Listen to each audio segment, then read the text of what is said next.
presentamos Notas de Elena para la escuela sabática.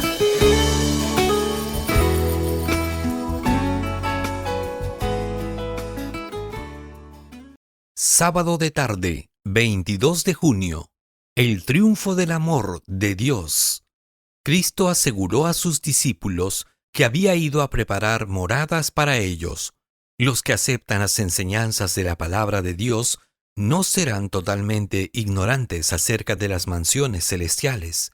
Y sin embargo, el apóstol Pablo declaró: cosas que ojo no vio, ni oído oyó, ni han subido en corazón de hombre, son las que Dios ha preparado para los que le aman. Primera de Corintios 2:9. El lenguaje humano es inadecuado para describir la recompensa de los justos. Solo podrá ser conocida por los que la contemplen. Ninguna mente finita puede comprender la gloria del paraíso de Dios. En la Biblia, a la heredad de los salvados se la llama patria. Hebreos capítulo 11, versículos 14 al 16. Allí, el gran pastor conduce a su rebaño a fuentes de aguas vivas. El árbol de vida da su fruto cada mes, y las hojas del árbol son para la sanidad de las naciones. Hay ríos de aguas corrientes, claras como el cristal, y en sus márgenes los árboles que siempre se mecen proyectan su sombra sobre los senderos preparados para los redimidos del Señor. Allí, las amplias planicies desembocan en colinas hermosas, y las montañas de Dios yerguen sus elevados picos. En esas pacíficas planicies, junto a las corrientes vivas, el pueblo de Dios, por tanto tiempo peregrino y errante, encontrará un hogar. La historia de la redención, páginas 450 y 451. Consideremos más fervientemente las bendiciones del más allá, que nuestra fe atraviese todas las nubes de oscuridad y contemple al que murió por los pecados del mundo. Él ha abierto las puertas del paraíso para todos los que lo reciben y creen en Él. Permitamos que las aflicciones que tan angustiosamente nos duelen se conviertan en lecciones instructivas que nos impulsen a avanzar hacia el premio de nuestra soberana vocación en Cristo. Que seamos alentados por el pensamiento de que el Señor viene pronto, que esta esperanza alegre nuestros corazones. Estamos de regreso al hogar. Aquel que nos amó tanto que murió por nosotros, nos ha edificado una ciudad. La Nueva Jerusalén es nuestro lugar de descanso. No habrá tristeza en la ciudad de Dios. Jamás se oirán gemidos de dolor, ni endechas por las esperanzas desvanecidas y afectos sepultados. Muy pronto los vestidos de tristeza se cambiarán por la vestidura de boda. Pronto seremos testigos de la coronación de nuestro Rey. Aquellos cuyas vidas están escondidas en Cristo, los que en esta tierra han peleado la buena batalla de la fe, brillarán con la gloria del Redentor en el reino de Dios. La fe por la cual vivo, 22 de diciembre, página 364. Vivir la fe, según los méritos del Redentor crucificado, los llevará a los hijos de Dios, sanos y salvos a través del horno ardiente de la aflicción y las pruebas. Al igual que sucedió con los 3 amigos de Daniel, el cuarto los acompañará en el abrasador calor del horno ardiente y ni siquiera sus vestidos serán tocados por el olor del humo. Debemos animar a nuestros hijos para que sean estudiosos de la Biblia y tengan firmes principios religiosos, que resistan la prueba de los peligros que, con toda certeza, experimentarán todos los que vivan en la tierra durante los últimos días del fin de la historia del mundo. Testimonios para la Iglesia, tomo 4, página 210. Domingo 23 de junio. Esperanza en tiempos difíciles. Al aproximarnos a los peligros de los últimos días, las tentaciones del enemigo se tornan más fuertes y más decididas. Satanás ha descendido con gran poder, sabiendo que su tiempo es corto, y está obrando con todo engaño de iniquidad para los que se pierden. Segunda de Tesalonicenses 2:10. El fin de todas las cosas está cercano. El tiempo de angustia está por llegar para el pueblo de Dios. Será entonces cuando se promulgará el decreto prohibiendo comprar o vender a los que guardan el sábado del Señor, y que los amenazará con castigos y aún la muerte si no observan el primer día de la semana como día de reposo. En el tiempo de angustia, Satanás excita a los malvados y éstos rodean a los hijos de Dios para destruirlos. Pero no sabe que en los libros del cielo se ha escrito la palabra perdón frente a sus nombres. En los lugares celestiales, 3 de diciembre, página 346. Se concede a todos un tiempo de prueba a fin de que se preparen para el día del Señor. Si alguien descuida esa preparación y no presta atención a las fieles advertencias dadas, estará sin excusa. La lucha fervorosa y perseverante de Jacob con el ángel debería ser un ejemplo para los cristianos. Venció porque tuvo determinación y manifestó persistencia. Todos los que deseen la bendición de Dios se aferren de sus promesas y sean tan fervientes y perseverantes como Jacob, triunfarán como él. Hoy se ejerce tampoco la verdadera fe y la de muchos profesos creyentes es tan débil, porque son negligentes en las cosas espirituales, no están dispuestos a esforzarse, a negarse a sí mismos, a agonizar ante el Señor, a orar larga y fervorosamente para obtener las bendiciones, y por eso no las consiguen. La fe que prevalecerá finalmente durante el tiempo de angustia debe ser puesta en práctica cada día ahora. Los que no hacen esfuerzos vigorosos para ejercer hoy una fe perseverante no están preparados para vivir la fe que los capacitará para estar en pie en el día de la prueba. La historia de la redención, página 101. La fe verdadera demanda la bendición prometida y se aferra a ella antes de saberla realizada y de sentirla. Debemos elevar nuestras peticiones al lugar santísimo con una fe que dé por recibidos los prometidos beneficios y los considere ya suyos. Hemos de creer, pues, que recibiremos la bendición porque nuestra fe ya se apropió de ella y según la palabra es nuestra. Por tanto os digo que todo lo que pidiereis orando, creed que lo recibiréis y os vendrá. Marcos 11:24. Esto es fe sincera y pura. Creer que recibiremos la bendición aún antes de recibirla en realidad. Cuando parecen asentarse densas nubes sobre la mente, es cuando se debe dejar que la fe viva atraviese las tinieblas y disipe las nubes. La fe verdadera se apoya en las promesas contenidas en la palabra de Dios, y únicamente quienes obedezcan a esta palabra pueden pretender que se cumplan sus gloriosas promesas. Primeros Escritos, páginas 72 y 73. Lunes 24 de junio.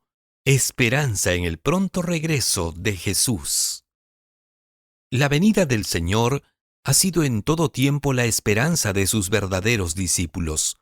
La promesa que hizo el Salvador al despedirse en el Monte de los Olivos de que volvería, iluminó el porvenir para sus discípulos al llenar sus corazones de una alegría y una esperanza que las penas no podían apagar ni las pruebas disminuir. Entre los sufrimientos y las persecuciones, el aparecimiento en gloria del gran Dios y Salvador nuestro Jesucristo era la esperanza bienaventurada. Pablo le recordaba la resurrección que había de verificarse cuando viniese el Señor. Entonces, los que hubiesen muerto en Cristo resucitarían y juntamente con los vivos serían arrebatados para recibir a Cristo en el aire. Y así dijo, estaremos siempre con el Señor. Consolaos pues los unos a los otros con estas palabras. Primera de Tesalonicenses capítulo 4 versículos 16 al 18. El conflicto de los siglos, página 304. Cuando Cristo venga en su gloria y la gloria de su Padre, rodeado de todos los ángeles del cielo que lo escoltarán en su camino con voces de triunfo, mientras los acordes de la música más encantadora llegarán al oído, todos entonces tendrán interés. Entonces los reyes y los nobles, El poderoso, el pobre y el mezquino, todos juntos claman allí con gran amargura. Los que en los días de su prosperidad despreciaron a Cristo y a los humildes que seguían sus pisadas. Hombres que no quisieron humillar su rango para inclinarse ante Cristo, que aborrecieron su despreciada cruz, se encuentran ahora postrados en el fango de la tierra. Entonces comprenden con terrible amargura que están consumiendo los frutos de su propia conducta y que están llenos de sus propias argucias. Confiando en su supuesta sabiduría, rechazaron la recompensa sublime y eterna y la invitación celestial en favor de las ganancias terrenales. El resplandor y el oropel de la tierra los fascinaron y en su supuesta sabiduría se convirtieron en insensatos. Se gozaban en su prosperidad mundanal como si sus ventajas terrenales fueran tan grandes que podrían por medio de ellas tener méritos ante Dios y de esa manera asegurarse el cielo. Testimonios para la Iglesia, tomo 2, páginas 38 y 39. No hay palabras para describir la magnificencia de este espectáculo, de la segunda venida. Cuando se acercó la nube viviente de insuperable gloria y majestad, pudimos contemplar con nitidez la amable figura de Jesús. No llevaba una corona de espinas, ceñía su santa frente en cambio una corona de gloria. Sobre sus vestidos y su muslo había un nombre escrito, Rey de Reyes y Señor de Señores. Su rostro resplandecía más que el sol al mediodía. Sus ojos eran como llama de fuego y sus pies tenían el aspecto del bronce bruñido. Su voz tenía el sonido de numerosos instrumentos musicales. La tierra tembló delante de él. Los cielos se desvanecieron como un pergamino que se enrolla, y todo monte y toda isla se removió de su lugar. Los que poco antes habrían eliminado de la tierra a los fieles hijos de Dios, vieron entonces la gloria del Señor que reposaba sobre ellos, y en medio de su terror escucharon las voces de los santos que en gozosa melodía decían, «He aquí, este es nuestro Dios, le hemos esperado y nos salvará». Isaías 25:9, La historia de la redención, páginas 430 y 431. Martes 25 de junio. El milenio en la tierra. Durante el milenio, la tierra se asemejaba a un desolado desierto. Las ciudades y las aldeas, sacudidas por el terremoto, yacían en ruinas. Las montañas, descuajadas de sus asientos, habían dejado grandes cavernas. Sobre toda la superficie de la tierra estaban esparcidos los desmochados peñascos que había lanzado el mar o se habían desprendido de la misma tierra. Corpulentos árboles desarraigados estaban tendidos por el suelo. La desolada tierra iba a ser la habitación de Satanás y sus malignos ángeles durante 1000 años. Allí quedaría Satanás recluido, vagabundo y errante por toda la tierra para ver las consecuencias de su rebelión contra la ley de Dios. Durante 1000 años iba a poder gozar del fruto de la maldición que había causado. Recluido en la tierra, no tendrá ocasión de ir a otros planetas para tentar y molestar a quienes no han caído. Durante todo ese tiempo, Satanás sufrirá muchísimo. Sus características malignas han estado en constante ejercicio desde su caída, pero se verá entonces privado de su poder y obligado a reflexionar con terror y temblor en lo que le reserva el porvenir, cuando haya de penar por todo el mal que hizo y ser castigado por todos los pecados que hizo cometer. Primeros Escritos, páginas 289 y 290. El resto de la tierra no quedará purificado hasta que, al fin de los 1000 años, resuciten los impíos y se congreguen en torno de la ciudad. Los pies de los malvados nunca profanarán la tierra renovada. Del cielo descenderá fuego de Dios para devorarlos y quemarlos de raíz y rama. Satanás es la raíz y sus hijos las ramas. El mismo fuego que devore a los malvados purificará la tierra. Primeros Escritos, páginas 51 y 52. El grito agonizante del Salvador, consumado es, fue el toque de agonía para Satanás. Fue entonces cuando quedó zanjado el gran conflicto que había durado tanto tiempo y asegurada la extirpación final del mal. Todo el universo habrá visto la naturaleza y los resultados del pecado, y su destrucción completa que en un principio hubiese atemorizado a los ángeles y deshonrado a Dios. Justificará entonces el amor de Dios y establecerá su gloria ante un universo de seres que se deleitarán en hacer su voluntad, y en cuyos corazones se encontrará su ley. Nunca más se manifestará el mal. La palabra de Dios dice, no se levantará la aflicción segunda vez. Nahum 1:9. La ley de Dios que Satanás vituperó como yugo de servidumbres será honrada como ley de libertad. Después de haber pasado por tal prueba y experiencia, la creación no se desviará jamás de la sumisión a aquel que se dio a conocer en sus obras como Dios de amor insondable y sabiduría infinita.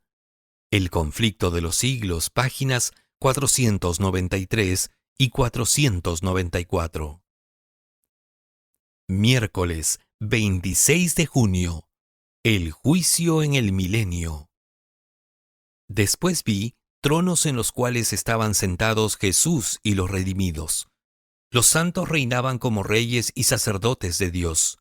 En unión con los suyos juzgaba Cristo a los impíos muertos, comparando sus acciones con el libro del estatuto, la palabra de Dios, y fallando cada caso según lo hecho con el cuerpo.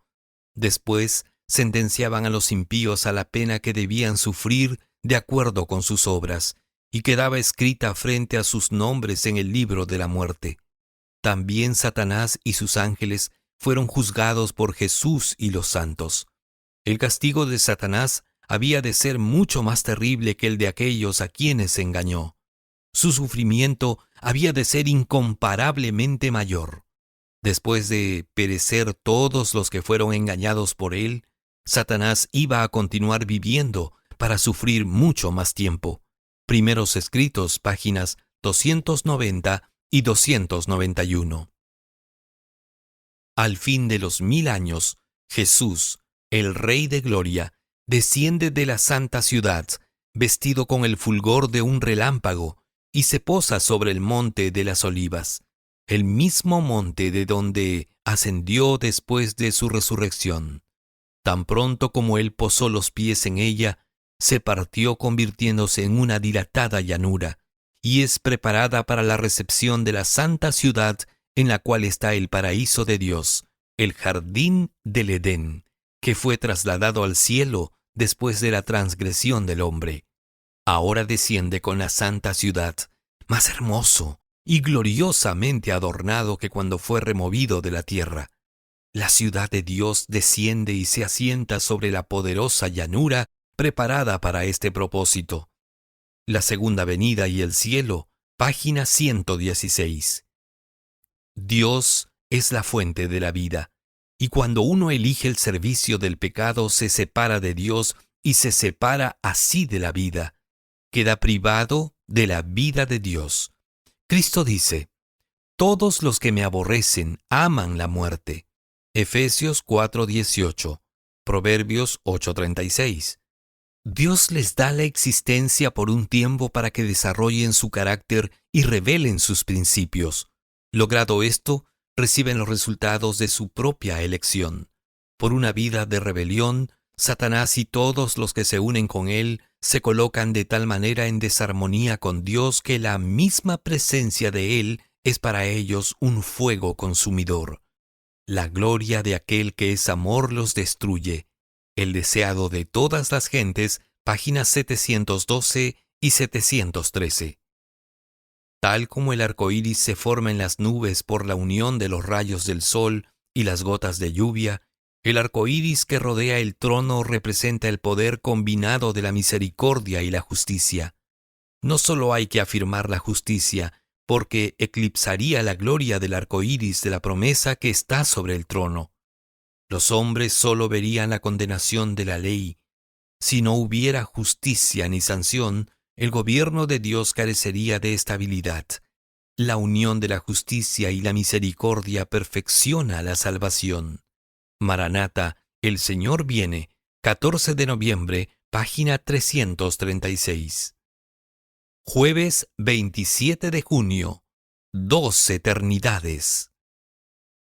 Después de los 1000 años, Jesús sale de la ciudad rodeado por toda la hueste de los redimidos, y es escoltado en su camino por toda la multitud de los ángeles. En terrible majestad, Él, Jesús, llama a los impíos muertos. Estos son despertados de su largo sueño. ¡Qué espantoso despertar! Contemplan al Hijo de Dios en su severa majestad y resplandente gloria.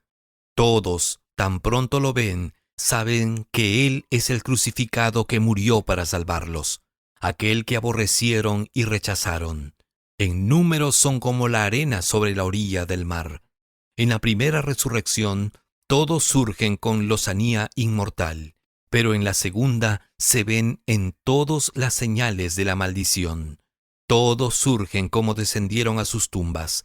Los que vivieron antes del diluvio salen con su estatura gigantesca, más del doble de la altura de los hombres que ahora viven en la tierra, y son bien proporcionados. Las generaciones posteriores al diluvio fueron de una estatura menor. Una poderosa hueste de reyes, guerreros, estadistas y nobles, hasta los más degradados, subieron juntos sobre la tierra desolada. Cuando contemplan a Jesús en su gloria, se espantan y procuran esconderse de su terrible presencia. Spiritual Gift, tomo 3, página 83, parcialmente en La Segunda Venida y el Cielo, página 107. Al principio de la gran controversia, los ángeles no comprendían esto. Si se hubiese dejado a Satanás y su hueste cosechar el pleno resultado de su pecado, habrían perecido. Pero para los seres celestiales no habría sido evidente que ello era el resultado inevitable del pecado. Habría permanecido en su mente una duda en cuanto a la bondad de Dios, como mala semilla para producir su mortífero fruto de pecado y desgracia. Pero no sucederá así cuando la gran controversia termine. Entonces, habiendo sido completado el plan de la redención, el carácter de Dios quedará revelado a todos los seres creados. Se verá que los preceptos de su ley son perfectos e inmutables. El pecado habrá manifestado entonces su naturaleza, Satanás su carácter. Entonces el exterminio del pecado vindicará el amor de Dios y rehabilitará su honor delante de un universo compuesto de seres que se deleitarán en hacer su voluntad y en cuyo corazón estará su ley. Bien podían, pues, los ángeles regocijarse al mirar la cruz del Salvador, porque aunque no lo comprendiesen entonces todo, sabían que la destrucción del pecado y de Satanás estaba asegurada para siempre, como también la redención del hombre, y el universo quedaba eternamente seguro. Cristo mismo comprendía plenamente los resultados del sacrificio hecho en el Calvario. Los consideraba todos cuando en la cruz exclamó: «Consumado es». El deseado de todas las gentes, página 713. No transcurrirá mucho tiempo antes que veamos a aquel en quien ciframos nuestras esperanzas de vida eterna, y en su presencia todas las pruebas y los sufrimientos de esta vida serán como nada. Alzad los ojos, sí, alzad los ojos, y permitid que vuestra fe aumente de continuo.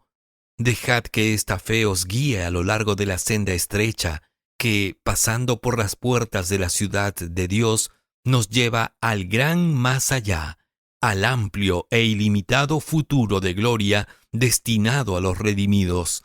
Maranata, el Señor viene, 10 de diciembre, página 364. Viernes 28 de junio, para estudiar y meditar. Hijos e hijas de Dios, 19 de septiembre, defendamos la fe, página 271. Hijos e hijas de Dios, 16 de diciembre, viene con poder y gloria, página 359. Notas de Elena para la escuela sabática, escrito por la pluma inspirada de Elena G. de White. Escúchanos.